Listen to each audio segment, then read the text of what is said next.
we're not easy to be in relationships with, right? Because I think, need a lot and we give a lot, but I also think, there's a lot of people can't handle or would want to be in a relationship or partnership with a therapist because sometimes we give it at the office and we come home and we don't have a lot to give. This is Heard Business School, where we sit down with private practice owners and industry experts to learn about the business of therapy together. I'm your host, Michael Fulweiler. Starting your own therapy practice and growing it from a solo to group practice is a journey filled with learning and adaptation.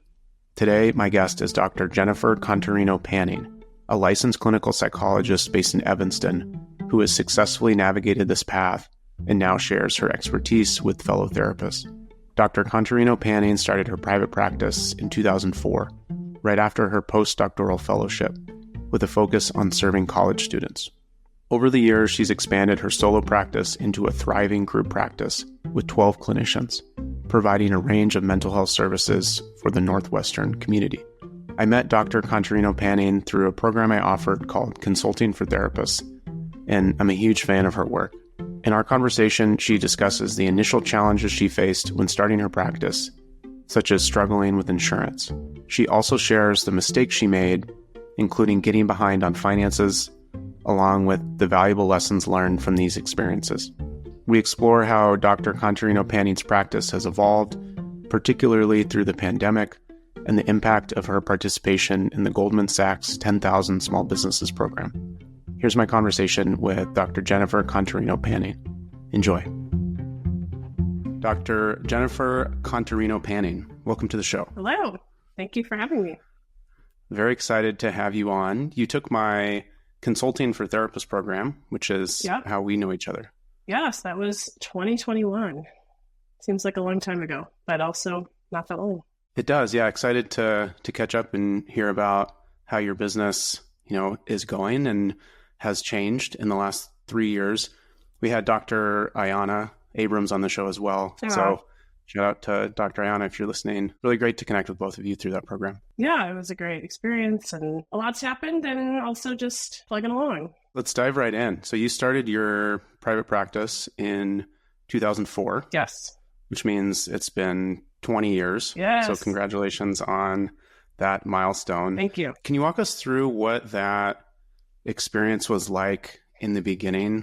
What were the steps that you took to start your business? Those are like the old days, right? I mean, we really did there's so much coaching and programs and support and all sorts of things now. So I feel like we kind of learn by, picking the brain of somebody a couple of years ahead of me. And it was all very much the Wild West. I mean, we were doing paper forms to submit to insurance, paper. So, I mean, it was completely different than it is now. I did my postdoctoral fellowship at Northwestern University in Evanston, and they do short-term work. And so I knew going out to the community and establishing my private practice in Evanston to continue working with the college students made a lot of sense. And so I decided to do that. But I really didn't know what I was doing. I mean, again, I had an accountant, I had some therapists, friends that I could chat with, consultation group, but I really lacked a lot of confidence and just a lot of skills. So I learned as I went, and I learned by, making mistakes and realizing things and learning from other people and all that good stuff. But it was completely different than I think now. There's just like, here's a template, here are the 20 items checklist to start your private practice, here's all the things set up that you can take advantage of, and that's great for people now. So it sounds like you were able to connect with the university ecosystem. Did you have to go out and get an office, I assume? And this is the days before Zoom. Yes. That was one of my big worries, was feeling isolated. So the first 2 years of my practice, I established it in kind of a center that there were therapists and acupuncturists and some other healthcare providers. So I felt like that was a nice balance because I had some collegial contact, because I like having that in my life. And I just knew that me in an office with a client would not be my ideal situation. So I think that was a perfect setting. And then 2 years later, they moved locations that wasn't a location I wanted to be in. And I moved my location closer to the campus. So I had a 2-office suite at that point and just a colleague sharing and myself sharing an office. For people who may not be aware, can you explain the relationship between your private practice, especially in the beginning, and then the university counseling center? You mentioned that the university was doing more short-term work. So were they referring students to you or students seeking you out? How did that work? Yeah, definitely. They have a referral list, and I think it's, become a lot more automated and online and whatnot at this point in time. But back then it was like they would meet with a student, and I think it was a 12-session model that they did. So, if a student had some more serious needs or wanted a longer term therapy relationship, that they would refer out directly to myself. And so it was a great way to continue working with the students, but being in that outpatient setting. Yeah, it's like a built-in referral network, sounds like. Yeah, I mean, I felt very, lucky, and I did marketing, I had a website, I did all the things, but I think having that referral relationship and still, maintaining contact with them was a huge boon to starting my practice. Looking back, were there mistakes that you made or things that you would have done differently, especially in the beginning? I mean, I've made lots of mistakes. Honestly, at this point, 20 years is it's so fuzzy in my mind because I started my practice in 2004, and then my son was born in late 2005. So I kind of went from having the practice to doing 3 days a week practice and being a mom and all that. And so, I think the biggest thing was I did lack a lot of the skills, right? And there was a lot of generosity, I think, in the community of people that came before me, and I tried to pay that back, pay it forward afterwards for people who are starting out as well. Like, hey, take me out to lunch and, pick my brain and that kind of thing. So I think that was helpful, but I really also didn't have a lot of confidence. I mean, it was a bit like, okay, I'm just going to go out there and do this and, trust it'll work out. But I didn't really have the foundation of skills or confidence going in. How did you think about the financial side of your business? How did you set your fees? Did you have a cancellation policy? You mentioned you hired an accountant. Were you doing bookkeeping?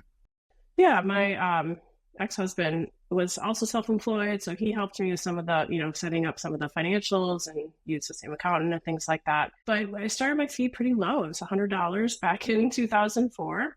And that was suggested to me in terms of a brand new psychologist. I had just gotten licensed and was just getting going. And so, eventually started raising that fee, and insurance reimbursements changed as well. But, the financial thing was pretty overwhelming. That's not how my brain works. It's still not how my brain works, unfortunately, but I've just gotten more experience and learning more about how to do my financials. But my accountant now just does everything. She does the monthly bookkeeping and sends me quarterly reports and all that good stuff now that I can actually understand and read. But back then, it was like learning a foreign language. How are you taking payment in the beginning? Did you take insurance from the beginning? Yes, I took. In our area, Blue Cross Blue Shield is like the largest and best payer. And so I took them, as well as at that point, Northwestern's student health policy was internal. They've now switched to Aetna, so we got them Aetna's panel as well. But we're still just Blue Cross Blue Shield and Aetna at this point. And at that point, you're mailing in insurance claims and just hoping that check shows up? Getting paper EOBs, getting paper checks, doing all that. Yeah, it was completely... I mean, I had a computer, I think at that point, right. I started having an EHR, but I started with, I think, like Microsoft Word printout of a template for notes, and I would do handwritten notes. That's when I started. It's funny to think about now. Was there anything that surprised you that you weren't expecting when you started your own business? I think it's the seasonality, because working with college students, there is a seasonal component, right? Like summer is slower. August is like dead, completely just, not a lot of people around, especially the student population. Sometimes they go home or do internships or travel or whatnot. And, for a while I was so stressed about that. I was like, oh my gosh, like this is so terrible. What am I going to do? And then like clockwork, fall would come and business would come back. And so I just at some point learned how to let go of that stress and worry because it wasn't helping me. And it was also just more, being able to figure out how to have some downtime, how to enjoy that, how to use that time for different things and not, feel like I'm having to be on 24/7. I mean, part of being self-employed is like you should be able to have some flexibility, right? That's a main benefit of having flexibility in your schedule, being able to take time off or figure out things that, craft things the way that you want them. And so I kind of lost sight of that in the beginning until I was able to just kind of realize that and relax into it more.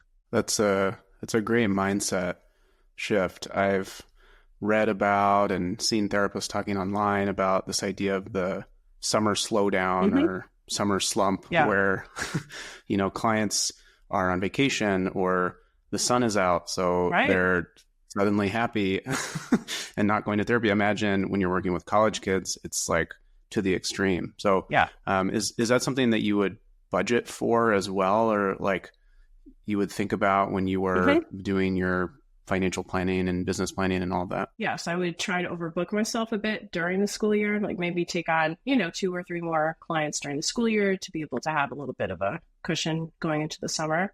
And also just recognizing, when there would be people around, there would still be clients, but especially in Chicago, like people, it's like a circus right now outside, people, it's like people are alive, they're coming out of their hibernation and just living life. And we are seeing more cancellations and more people that, they have things to do and they're living, doing good things for their mental health, which don't always involve therapy during the summer. At what point did you expand your practice from just you to other therapists?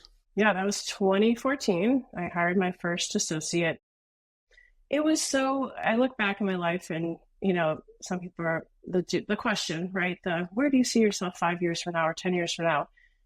I mean, I don't like that question. It makes sense to me, but I don't always, sometimes you just have opportunities and you go with them. And that is kind of how my life path has been, a little bit more of taking advantage of certain things and having a sense like, I'll try this and see how it goes. So it just was happenstance. I was getting a lot of referrals and turning them away to friends and also just had an office space. My colleague moved out to the west suburbs and realized her commute was just horrible. So she left her suite. And so I took over the whole suite and just had that office space. And I was like, well, I think I'll hire somebody and see how that goes. So just started with one person, had no idea what I was doing, learned a lot of lessons, but it worked, right? I mean, having one, it wasn't an employee, it was a contractor at that point. Having one person it's not hard. And I had enough referrals coming in that he just took the overflow and it worked out well. And then gradually started expanding more. And so then all of a sudden, it's this big thing. And if you would have asked me 20 years ago, if I would have been in this point in 2024, I wouldn't have said that. I'm just like, oh, I'll probably be doing private practice and whatnot. I didn't have the confidence. I lacked the confidence and I didn't know if I really wanted to do some of the management and some of the other types of things that are difficult and challenging, and I think being what makes us good therapists, having empathy, being understanding, being flexible is not often makes us great business people, right? Because we're too nice. Like, I'm too nice. I mean, I am much more trying to be understanding and take care of my employees and, do right by them, which is, I think, what I want to do in the world and fits my values, but it's not the best for a business model. Definitely. You mentioned that there were some lessons learned when you started to expand. What were some of those when you look back on it? Yeah, I mean, I started with 1099, contractors, because that's kind of what everyone was doing at that point in time, and then realized that was not the business model I wanted to be in for a lot of reasons. One was the IRS is not favorably, it's not a good thing to have with the IRS right now in terms of therapists, because there's very specific delineation between a contractor and an employee. So I realized that that was leaving, myself and my practice vulnerable. I also realized that I wanted to form more of a community and have a little bit more control over my therapist. That sounds a little bit strange, but just having a little bit more sense of, this is how we do things, a little bit more of the policies and procedures and operations piece. So I think it was 2019 that I switched everybody to W-2, and, a good number of people left at that point because they didn't want that business model for themselves, which was, as my business coach is like, this will probably happen. And lo and behold, it did. So I think one of the biggest lessons I've learned is it's humbling. Even, having my group practice for 10 years now, I'm still learning more, and laws are changing, and there's so many things, best practices, all sorts of things that are constantly shifting. And you have to have some compassion, knowing like, okay, I did the best I could with what I knew at that point. Because, I think the thing with therapists, if we have a group practice, generally speaking, we are managing the business and also still seeing our own clients. So there's a lot that we're taking on, and there's also a lot of output of energy and of, caretaking and giving a lot to both our staff and the business and our therapy clients. That's a great point that people may not think about. I think this idea of expanding your solo practice to a group practice sounds great, right? Because you can make more money and just grow your business. But as soon as you hire someone else, it's no longer just you, right? And now you're responsible for an employee. How do you think about your role now as an owner as well as a therapist, and how do you balance the two? Yeah, I mean, I've had some very tough lessons the past year. During COVID, we expanded. Everybody was expanding. Everybody was starting a private practice. There's so much demand for services, and it was great. I mean, it was really, something else. Whereas most small businesses and other industries were struggling to stay afloat, we enjoyed this like boom. And what we saw in Chicago, at least mid 2023, was things just kind of hit a wall. Referrals slowed way down. People were, requesting fewer sessions, like things just started to get very funky, and it was really hard. And I had hired somebody, had hired an employee full time. And also we have now a training program. So we're training psychologists. And so I had all these people starting, and it was so hard to get them clients. Whereas before it's like people were like, oh my gosh, you have an opening. I will take it. I don't care what time it is. Like, just, that's awesome. And now things are very different. And it felt like it happened very suddenly, and it was surprising. And I still think, like a lot of things, there's not like one answer to a complicated problem. There's multiple things that happen. And I still think, there's the financial part. There's, I think, therapy burnout. I think burnout in terms of people just being tired and, maybe needing therapy, but not feeling motivated to take that undertaking on. And also, I just think, some of the pandemic anxiety and stress, I mean, COVID's still around, but not the acute, like, we're all at home, we're, doing kind of in that, the first, whatever it was, couple of years. And so I think people's, distress level has gone down a bit with that. And, it was hard. I mean, the employee that I hired left, and I didn't blame her because she wasn't, getting enough referrals to pay her bills. And I felt terrible, right? I was like, my gosh, I had worked so hard to try to, drum up business and do some marketing things and all sorts of things. I felt like I felt the pressure because I don't like letting people down, right? If it's your private practice, you're, maybe letting yourself down or your family, but when you have employees, you're responsible for other people's livelihoods too. And that's a terrible feeling. So that was really tough. The rest of 2023 was just like, I felt like I was kind of like a little bit of my nose above water, just trying to figure out like what's happening and what can we do about it, and will it get better? Because the fall actually also was a bit slower too. So it didn't, kind of follow the cyclical pattern that we had before. And it was really frustrating and hard. Talking to other therapists, Is your sense that that's happening across the industry, or do you feel like that was unique to your practice? No, I think definitely people are feeling it more. I do a lot of marketing on like local therapists Facebook groups, and somebody will say like, "Oh, I'm looking for a referral for a woman with depression," and in network with Blue Cross Blue Shield, PPO. And sometimes you will see that there'll be like 40 or more therapists are like, throw my name into the ring. So I think a lot of people, as I said before, started their private practice, opened a private practice during COVID, and it was so easy. People are like, "Oh my gosh, I'm filling, 2 months. Like, this is really not hard." And then now I think people are, there's this contraction, and I think more of a back to pre-COVID years of having more difficulty. And also I think some of the larger, just some of the larger players of the venture capitalist back companies are taking over some of the search engine optimization. There's a lot of, I think, unfortunately, in the public, not a lot of knowledge about why somebody should work with one of those larger corporations and therapists versus a small local therapist. So there's some of that. I think that's coming in as well. And I also think, some of it is back to pre-COVID levels, and people, there are group practices in Chicago, like I could, at least 5 that I can think of, that closed down.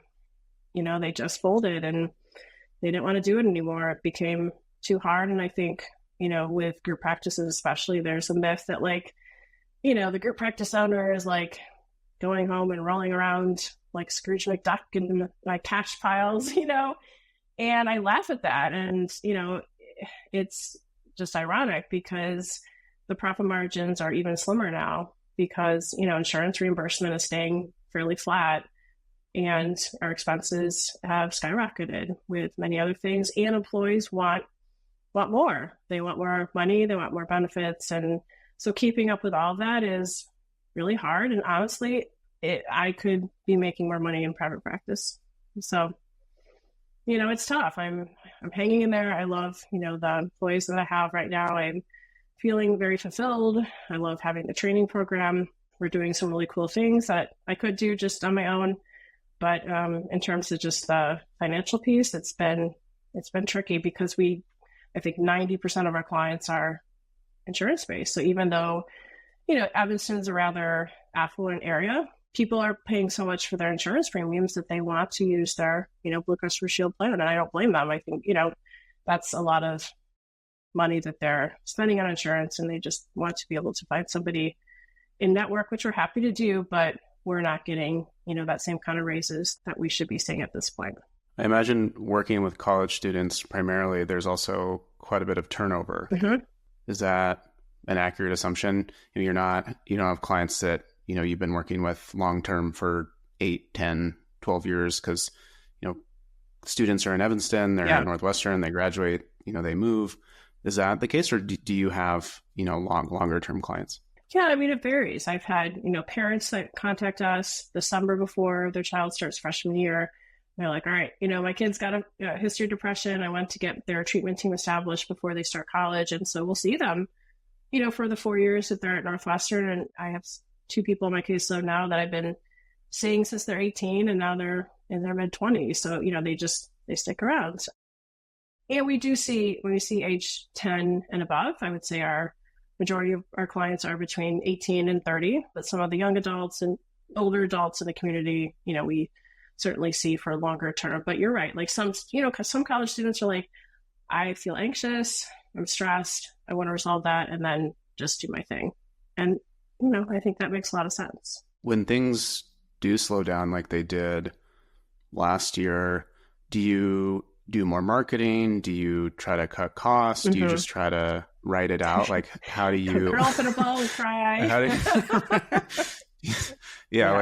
do you respond as a business owner? Yeah. So during COVID, the summers of 2020, 2021, and 22, we were gangbusters busy. And that was unusual, right? Because pre-COVID, we had that summer slump. So last year, I was like, well, maybe it's going back to, pre-COVID, and we're just seeing that summer slowdown, and that slowdown continued into the fall as well. And it just was like shocking. And so, yeah, definitely did some more marketing, revamped my website, did more blog posts, did, some videos, hit the pavement, talking to, other therapists, meeting with treatment centers, psychiatrists, dietitians, some of our, referral partners. And also, I have this wonderful consultation group of other women group practice owners, which has been like helped my, personal and professional sanity in so many ways. We've been meeting since 2017. And so, picking their brains and really trying to figure out like, hey, what are you guys seeing? What are these trends about? What do you think's happening? And yeah, looking at expenses, looking at how to,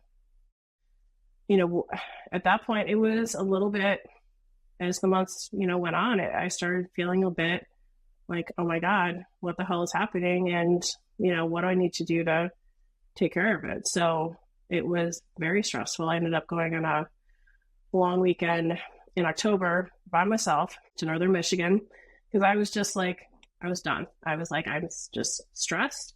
I can't think. I'm not being a great parent.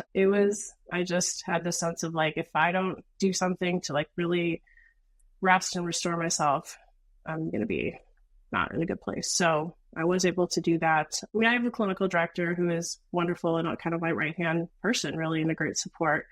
So we were doing a lot of things about, how do we do different marketing? What do we need to do to get out there? Because the irony, right, was as of May of 2023, we had a waiting list. And so I was like, it doesn't really make a lot of sense to do marketing when you have a waiting list. So you have people, contact is like, oh, well, you can, be put in our 2-month waiting list. So I got a little complacent or just thinking like, well, I'm not going to be doing some big marketing when we don't have the staff availability to see clients. So that was the thing, and I think maybe just a humbling lesson to be able to do more consistent marketing year round. I'm looking at some other, ways to bring in some more passive income, trying to do more speaking and workshops. And I would like to do some courses and things like that. But a lot of that takes time and energy and focus that, just up until recently, I didn't have the bandwidth to do. I want to talk about other streams of income, consulting, courses. Before we get into that, you mentioned that you have a business coach. I'd love to learn more about that. How long have you been working with the business coach? How did you find that person? And what are some of the things that you guys work on together? I have been meeting with Stacy for many years now.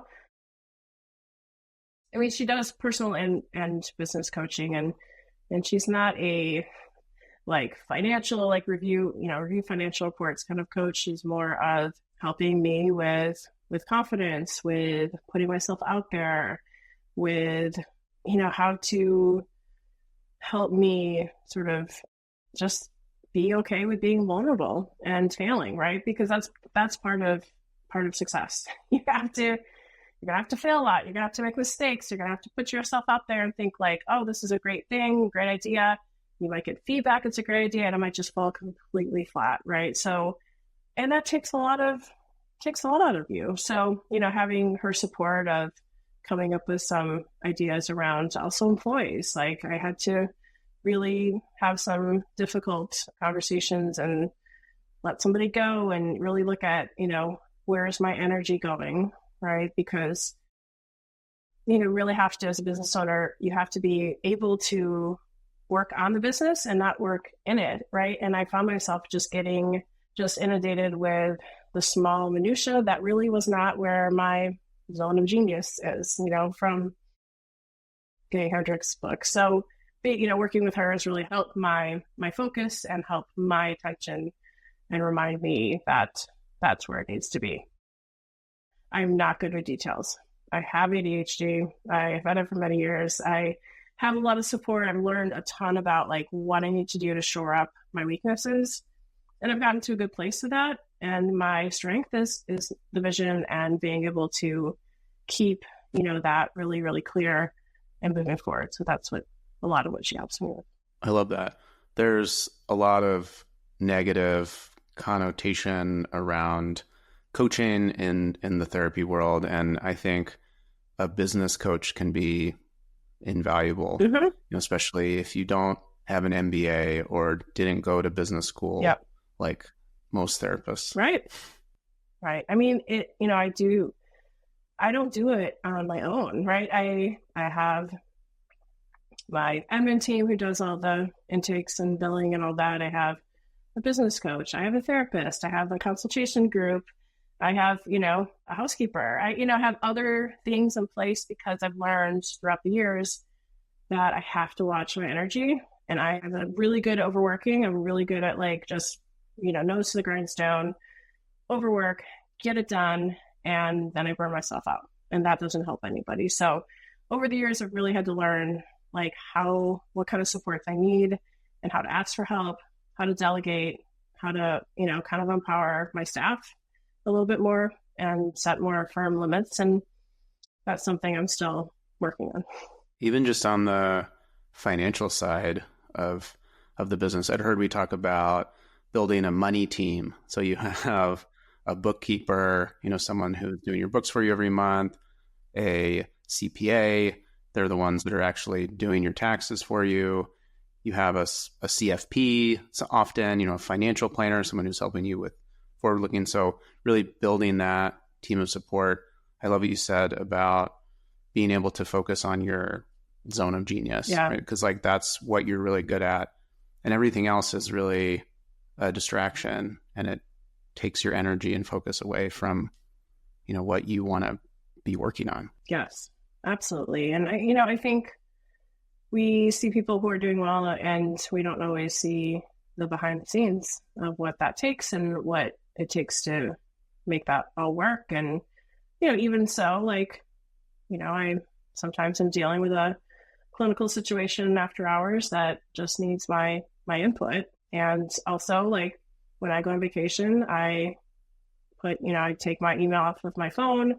I put my away message that I'm out and that I will not be available until I come back, and, the follow-ups for people to connect with if they need help. And I expect my staff to do that too. So that's part of, I think, the benefit, right, of having a group practice is you have coverage, you have colleagues, you have consultation support, but also you have just sort of some of those things covered so you can go away and really vacate, because I think a lot of small business owners don't or can't. Yeah, I think that's a great point. How do you think about building that into your schedule? Is it, once a year, twice a year? Because I know taking time off can be really challenging, especially if you're new to private practice. Yeah. Because I know I had to learn when I started my own business, if you take 2 weeks off and you're self-employed, you don't get PTO. That's true. you're not making money for 2 weeks. So yeah. How do you think about that and planning for that? Yeah. Well, I try to take vacation time with normal downtime in the schedule. Between Christmas and New Year's often is a very slow time. So I usually go down to Florida for a week. I have family who lives down there, and for a family trip. And then I live in a very snowy, wintry climate. So I like to take more time off during the winter to be able to go and get some sun and vitamin D and recharge myself. But this fall, I'm going to Greece. I'll be gone for 2 weeks. I'm turning 50 next month, and this is my birthday gift to myself, and it's a dream trip. And I'm also okay, I'm taking on some more clients this summer. I'm bulking up a little bit so I can have a bit of a cushion so I can really go away fully. So, somehow it does work out. And I think also that's another thing that when you think about the whole financials of a practice, we do work with intensity. We do work with trauma. We do have that personal and professional impact of, just giving a lot. And also if you're a parent or taking care of a elderly parent or whatever it might be, I have other responsibilities to somebody else in a caretaking role. You have to be very careful about restoring, and it's almost a requirement that you take time off and you really take that seriously as part of being able to keep being the best therapist and business owner as you can. You mentioned you're turning 50 next month, which is Yeah, a big milestone. You also just had a kid graduate from high school, I did. which is Yeah. exciting. How are you thinking about kind of this next chapter of your life and of your business? Yeah, I mean, that's a great question. And I just feel like I've been having a lot of existential thoughts and questions around what's next, right? So I'll have half of an empty nest in the fall. My daughter is still in high school, but in 2 years she'll be launched, right? So that just opens a lot more doors and freedom for me. As I mentioned, I'm not a winter fan, so I've thought like, well, could I relocate part of the year, or do something where I can.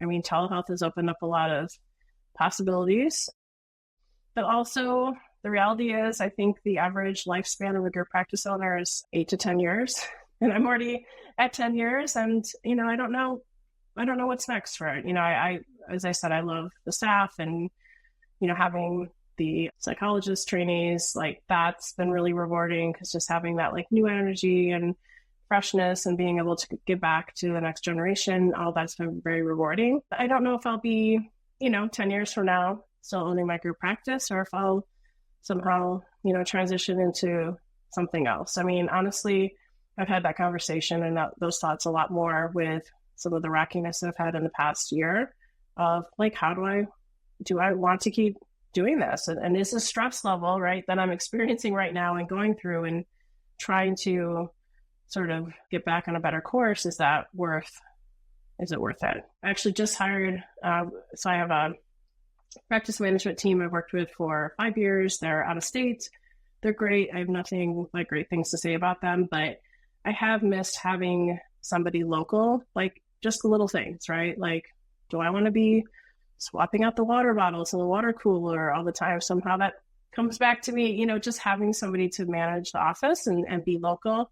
And so I hired an full-time office manager. She'll be starting in a few weeks. I hope that will also help to turn things around a bit in terms of having, one person handle all the things, and having some support added to my plate and to some of our leadership teams as well. So yeah, it's going to be interesting. I'm open to possibilities. As I said, I just think a lot of my career path has been being open to possibilities, taking risks, looking at opportunities, taking them when they come, and also not being like really wed to a plan. I'm now trained in accelerated resolution therapy, which is similar to EMDR. I brought a trainer in for my staff last year to train in that.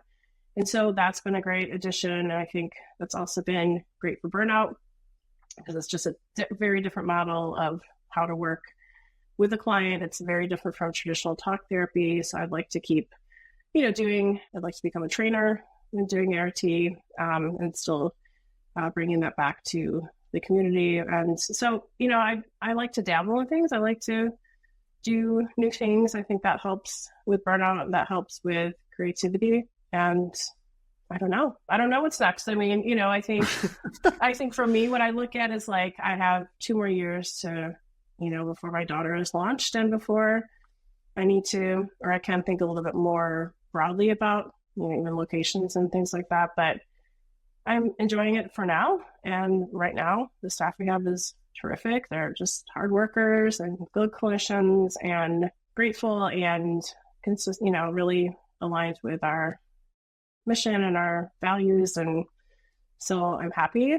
And I think if, things, I don't think will continue to grow hugely. There's like the 50 therapist group practices or whatnot. I like having a smaller group. I just feel like it's easier to manage. I like having a little bit of my own, fingers and things as well, even with, having 10 employees, just having a little bit more of the personal touches for how I like to do things. So I don't know. I mean, I'm also very curious about how our industry will be in the next 5 years, with some of the venture capitalist companies, and even some of the other ones that are providing services to therapists like Alma and Headway. I'm very skeptical about some of the sort of the long-term goals with some of those companies and how that could impact the solo or small group practice owners. So I feel like there's a lot of interesting, things happening, and we'll play out and see how all that goes. But I hope to be able to figure out a way to stay relevant and to stay around for a couple of years. But I think the one good thing about being a therapist too is like we can pivot, and that's exciting, right? I could go back to solo practice and that would be fine. Or, in retirement, people, a lot of therapists work, see 2 or 5 or whatever clients a week because they can do that during, their 70s, as long as they're cognitively sharp. So I think that's exciting. Has selling the practice ever been an option or something that you've thought about eventually down the road? I have thought about that. It's an option. I feel like, again, I don't like to be closed-minded to possibilities. And if it was the right situation, I think I feel a bit protective. Like, it's my baby, right? It's my, for 20 years, I've built this business, and selling it to like a large corporation doesn't feel right. Also, financially, who knows, right? I mean, I have one kid in college, coming up, and another one in a couple of years. So it's like, I need to look out for myself too. So I don't know. It's a good question. What I'm focusing on right now, at least, is getting some operations tightened and some of the staff change with the office manager who came from actually a practice who the practice owner sold after, number of years of being in Chicago. So this person managed the practice for 5 years and now is out of a job. I wasn't looking, I didn't do a job ad or anything, but she kind of came up as somebody who was available, and I was like, So that's probably a good example of a lot of how my career has happened. It's like, I see something and I'm like, that is interesting. Let me think more about that. That could make sense. I think that could be a good thing. So it's more of a, intuitive sense, or sense of not always having, the detailed plan of all the things that I want to do, but going with things that intuitively make sense. And I've had a pretty good track record with that. It's clear to me from conversations on this show that there's not one path to success for therapists in private practice. I've talked to therapists who only ever aspire to have a private practice. They don't want to deal with being a group practice owner. I've talked to therapists who are at that level of they have 50 therapists or they have 10 locations and they're expanding and growing, and that is very exciting for them. I've talked to therapists who, they do want to sell their practice someday, some that don't. So I think a takeaway for me from this conversation is really to follow your own path and don't feel like, you have to look like your business has to look like someone else's, or you have to sell your business to be a successful therapist. I think that's a great point. And it's also what it brings up for me is, there is a tendency to want to compare, right? Like, oh, this practice is doing this, or this practice owner is, doing this thing. And why am I not doing that? Or should I be doing that? Or, and it's hard, right? Because I wonder, I'm like, well, would I want to grow and expand to whatever, 30 or 50 therapists? And I check into myself, I'm like, no, I don't think I do. Could I, if I wanted to? Probably, right? But you're right. I think having honoring our own paths and the reasons why we have them. And, I have, my mother is aging and has some dementia. I have to think more about some of my personal life and how my personal life collides with my professional life as well. I mean, my kids, for me, I know some practice owners who have young kids, and I'm like, God bless you, because that is intense, right? Just having the hands-on of the little kids and so much expenditure of that energy plus the practice. So, my teenagers are I'm lucky if they eat dinner with me. They just don't, they're doing their own thing, which is great and exactly what they should be doing.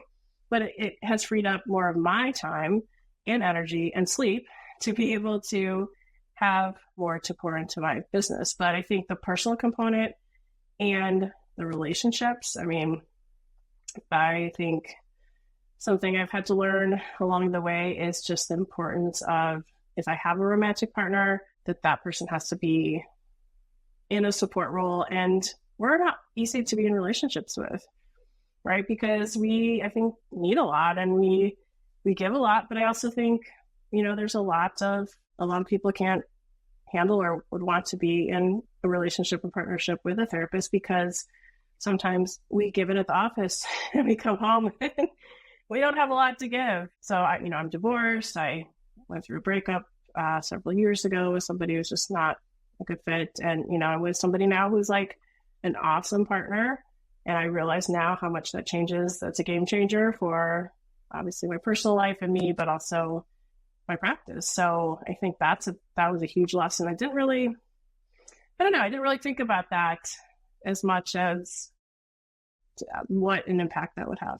That's a great point. How do you think about work-life balance? Is it building your business around your life? Is it your life around your business? How do you conceptualize that? No, I think it's always a work in progress. So you mentioned my son graduated from high school. We went on a trip to Mexico. My kids, just like a graduation gift for him, and just, time to spend together before he leaves in a couple months. And then came back and, did the graduation party, and just getting back into summer and work mode. So, when I look back in this past year, I think, I take, at least 3 or 4 weeks off a year.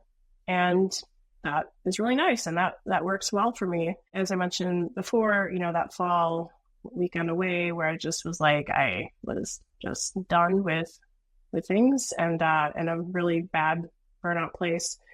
And so my goal is to not have that happen and, to be able to take time off and enjoy things and not get to that place. And summer is a time for doing, in Chicago, the weather's great. There's so many events and concerts and fun things. So I think there is more of a, in the winter we hibernate and we stay inside and we, can work more because there's not much going on. It's more quiet and things like that. But for me, work-life balance is about flexibility. Like if I take on a new client, a therapy client, I tell them like, hey, I own the business. If you see me for therapy, you have to be okay that there might be some weeks where I have a meeting or I have a networking thing or I have, something else going on. And I try to be as consistent as I can with my clients, but they kind of know the deal. And I enjoy being able to still do things like networking and getting out and, consulting with old colleagues. Because at this point, there's years and years we've been in the business, and it's nice to have those connections and those relationships. So the work-life balance to me is about flexibility, is about being able to do the things that I want to do. My son is going away to college in August, and I've already, figuring out like, obviously I want to be there and do the whole dropping him off at college and what that will entail and things like that. So I do make it work for myself. And sometimes that means squeezing, my clients into a couple of days to be able to take the rest of the week off to do something. So I think I've learned the hard way of the importance of doing that well. I wanted to ask you about the Goldman Sachs 10,000 small business program that you did. Could you talk about that experience and share any takeaways that have been helpful for you? Yeah, that was an awesome experience. I recommend it to anybody. I know they have requirements for entry. I think there's a certain revenue requirement, and then there's also you have to have at least one employee. So I applied right before COVID and did an interview and was accepted into the Chicago program. And then COVID happened, and I think we were supposed to start in February or something, and they're like, we need to pause, but we'll be in touch. So then they contacted me for the fall of 2020 cohort. And I was like, listen, I don't have the bandwidth to do it right now. So I ended up doing the next cohort, which was started January 2021. And I think it was about 30 small business owners from all sorts of different industries. And my cohort was awesome because we were 75% women business owners, which was just phenomenal in many ways. And so basically it's a kind of a very small, condensed mini MBA coursework. It's from Babson College. It is curriculum. There's modules, like every week just go through all the different aspects of running a business, HR, leadership, marketing, financial forecasting, how to secure financing to expand, all sorts of things. So you go through the coursework, you have homework, you also have a small group that you met with. We met with once a week. I think it was, at least 20 hours a week of work. And it was intense. By the end of the 16-week program, you have, completed all this, but also have done a 5-year business plan, including a financial forecasting. And so it was intense. And like some of those financial forecasting modules was like, this isn't how my brain works. I'm pulling out my hair. I actually my dad's an entrepreneur and trained in engineering. I ended up going down to Florida. I was like, can we work on this together? Because I need your help because I'm really not understanding all these numbers. So he was great help with that. But it was a great experience. I recommend it to anybody. It was just the confidence in terms of, some of the things I'm like, oh, yes, I'm doing that quite well. And, but I also learned a ton about operations, about also where my weaknesses were and areas that I wanted to keep not just improving, but also shore up some resources around. And then, after you're done with the program, you have an alumni network in Chicago, and then you have access to this national alumni network, which is over, at this point, well over 10,000 small businesses. And in 2022, every alumni of the program was invited to this convention in DC, which was awesome because it was put on by Goldman Sachs. I've never experienced anything like that. I've not worked in corporate America, so just the whole schmoozing and the bands and the really awesome. George W. Bush was a speaker, and Gwyneth Paltrow and Chris Paul, and so many. It was awesome. And so being able to benefit from that way and just also have some fun. But I think what it did really was help my confidence and really understand. The big thing that they said was you have to carve out time to work on your business and not work in your business. That's the number one pitfall that we see with small business owners. So that was very, very helpful. Oh, it sounds like a great opportunity. Want to chat really quickly just about other income streams in your business. You've mentioned training. We've talked about consulting, speaking. How are you thinking about integrating other streams of income into your business, especially as you move forward? Yeah, no, that is the $1 million question, right? What I'm hoping to do, we have, as I mentioned, we have 2 PsyD students. And so they're student clinicians. We are offering very, very low fee, so we're giving back to the community in that way too. But some of them are also seeing regular Blue Cross Blue Shield clients, which we can bill under their supervisor. So that's a bit of a passive income stream. What I would like to do, I would like to do some courses. I've done some webinars and in-person workshops. I just did one recently in my kids' high school for parents of high schoolers to help their students transition to college and what to be aware of and look out for in terms of mental health concerns, right? Because, going through it this year was so overwhelming and so much work and just completely different than when I went through the college process. My parents were like, oh, where do you want to go? Oh, okay. Sounds good. Right. So now it's completely, parents are so hands-on. But one thing that, they don't consider and students really don't either is just the mental health impact. So we see that on the other side, right? Where students sometimes are not doing well. They're in crisis. They're kind of collapsing, that kind of thing. So, I would like to focus on is how do we help those students and getting them to a better place so they're not in crisis when they come to college. It's difficult though, because unfortunately humans are not always the best at prevention. We tend to wait until something is broken to fix it. I do think there's a lot of parents that were very, responsive and grateful for that kind of information. So I would like to continue doing some,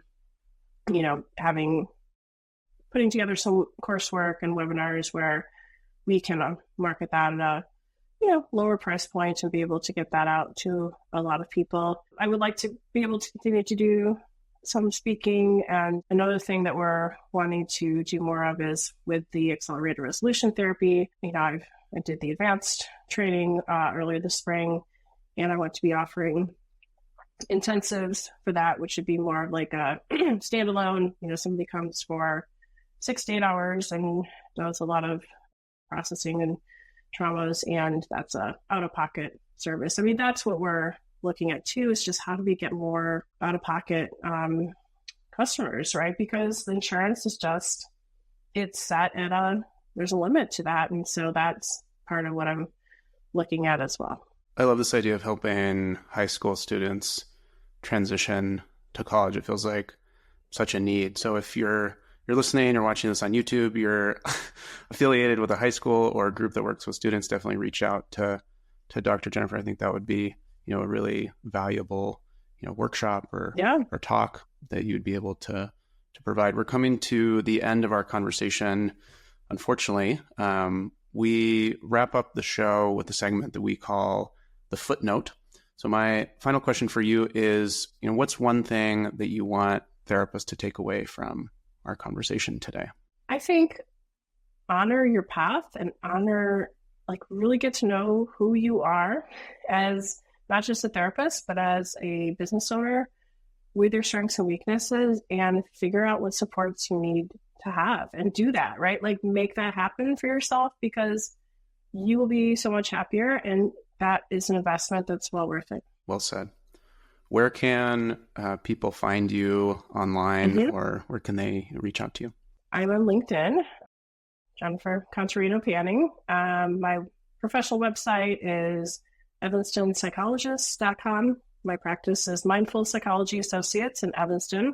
We are on Instagram, Facebook. I no longer tweet or whatever, X, not much, but I am on formerly known as Twitter at Jennifer Panning, but I'm much more active on LinkedIn and through my website. So yeah, I'm easy to find. Great. We'll encourage people to reach out and connect with you. We'll drop those links in the show notes as well. Dr. Jennifer, thank you again so much for coming on the show. Yes, thank you for having me. Thanks for listening to this episode of Herd Business School, brought to you by Herd, the financial back office for therapists. Visit the Herd Resource Hub at joinherd.com to support you in your journey as a private practice owner. And don't forget to subscribe on YouTube, Apple, Spotify, or wherever you get your podcasts. We'll see you in the next class.